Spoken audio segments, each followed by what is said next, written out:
quick story of how I got my hernia. So I was going to be having a party at my house, so I wanted to have a bonfire outside. So I went to my sister's house to pick up a bonfire. My brother-in-law helped me load it into my vehicle, and it was in the back of my vehicle. I got to my house. I ended up not using the bonfire that night and everything. Like, I forgot about the fire pit, right? So then the next day I was going to leave, but came to my car and it smelled like smoke in my car. I wanted to get the fire pit out. So I'm like, let me get this fire pit out. But it's actually really heavy. But being a man, I was like, you know what? I can do it. It's real quick. I'll just take it to the back of the yard. And it was very awkward. It was like, I'll probably put a picture right here of what it looks like. And I'll show you what it is. And it was pretty heavy, but I had to carry it very awkwardly. So like one hand was over it and I was bent over it and I was hobbling like this. And it honestly wasn't as bad as you would think. I took it to the backyard. Everything was fine. But then the next day, I woke up in the morning, I stretched like I usually do in the morning, and my stomach and my groin area felt like really weird and off. And I was like, that feels weird. I don't know why I'm sore there. Then I was like, after my stretching, I was going to go for a run. So I went for my run, and the whole time I was running, it just felt really off. I'm like, there's no way, like, what's wrong? So I didn't think about it. It didn't hurt after my run. So I went on with my day. And then the next day I went to stretch again and went for my run, and it felt the same way. I'm like, this doesn't feel right. So I was talking to a friend, and he's like, honestly, after you told me about your symptoms, it sounds like you have a hernia. And at that moment, my heart dropped. I was like, bro, don't say that. Like, I do not have a hernia. Like, I go to the gym.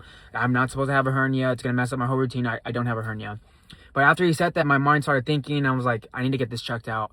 So I went to the doctors and I told them about what happened. They're like, oh, why do you think this happened? Oh, I was carrying a fire pit, but it just feels weird. I really don't know what it is. So if you're a guy and you've ever gotten a physical before, you probably know what I'm talking about. But the doctor's like, okay, let me check your groin area. And they do this check where they put their fingers down there and you turn to one side and you cough. So I did that on the left side there. I cough. And I coughed. Oh, nothing. I was like, okay, like there shouldn't be a hernia. I'm just sore or whatever. Let me check the other side. So they check the right side and I cough, and sure enough, they're like, oh, yep, you have a hernia. And I was like, oh my gosh. So moral of the story, if you have something heavy, always team lift with your legs. But it's obvious, right? But it just happens so fast. It happens so fast. And it's just crazy that I work out all the time. I lift these heavy weights. I squat. I do all these different workouts.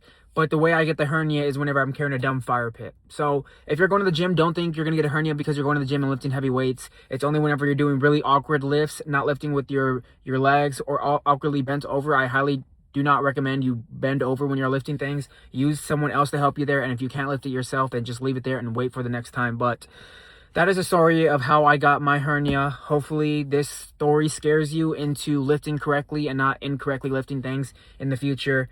So next up, I need to talk to my surgeon and see how that looks.